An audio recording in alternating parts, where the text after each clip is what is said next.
সাগরনী হত্যাকাণ্ডের কথা আপনাদের মনে পড়ে? এক যুগ পেরিয়ে গিয়েছে।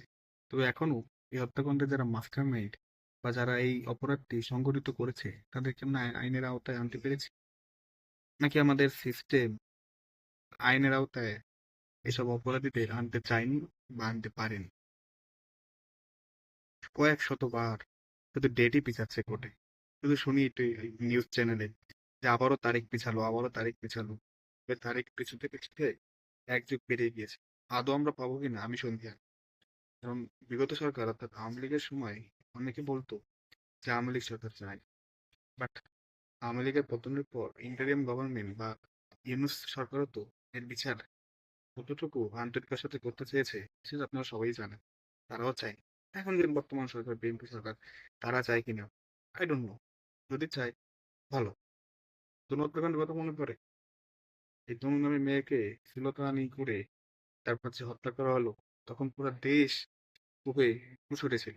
আমাদের দেশের মানুষের তো একটাই ধর্ম, তো যে ঘটনা ঘটে গরম গরম তখন আমরা খুবই খুশি উঠি।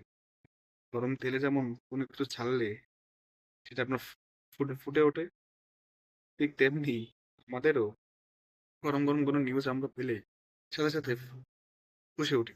আবার তেল যেমন ঠান্ডা হয়ে গেলে আপনার ওই তাপটা আর থাকে না, ঠিক আমাদেরও অন্যের টপিক চলে আসলে আন্দোলনের সেই স্ফুলিঙ্গ আর থাকে না।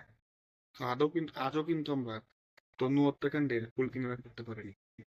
সালমান শাহ আমাদের প্রায় সকলেরই প্রিয় নায়ক, বিশেষ করে যারা আমাদের এক ধাপ আগের জেনারেশনে, অর্থাৎ আমাদের মা বাবা জেনারেশন, তারা কিন্তু সালমান শাহ ভক্ত। এই নায়কের যে আপনার মিস্ট্রি মারা যাওয়ার ঘটনাটা এখানে সলভ করতে পেরেছিল। সালমান শাহর মা বলে যে আমার ছেলেকে হত্যা করা হয়েছে, আর তার বউ বা আরেকটা পক্ষ বলে যে সে সুইসাইড করেছে। ভাই সে সুইসাইড করলেও এটা বের করুন, হত্যাকাণ্ড হলেও প্রকৃত দোষী যারা তাদের বের করুন। বাট এখনো আমরা ধোঁয়াশায় থাকি সবসময় যে তিনি কি আত্মহত্যা করেছে নাকি তাকে হত্যা করেছে।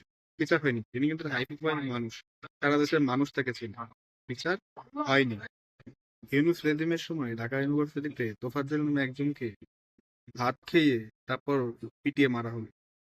কে বা কারা মেরেছে, তাদের কি বিচার পেয়েছে ইউনূস রেজিমের সময়? হয়নি। তাদের হয়তো বা ছেড়েও দিয়েছে, আই ডোন্ট নো তাদের কি করা হয়েছে। বাট এটা তো একটা নির্মম হত্যাকাণ্ড। বিচার কি হবে? আজও কি বিচার হবে? আমি জানি না। দেখুন, যেকোনো হত্যাকাণ্ডের বিচার হওয়া উচিত, তবে আমাদের দুর্ভাগ্য যে আমাদের দেশে হত্যাকাণ্ডের বিচার পেতে গেলে খাস আল্লাহর রহমত লাগবে, নাহলে আপনি বিচার পাবেন না।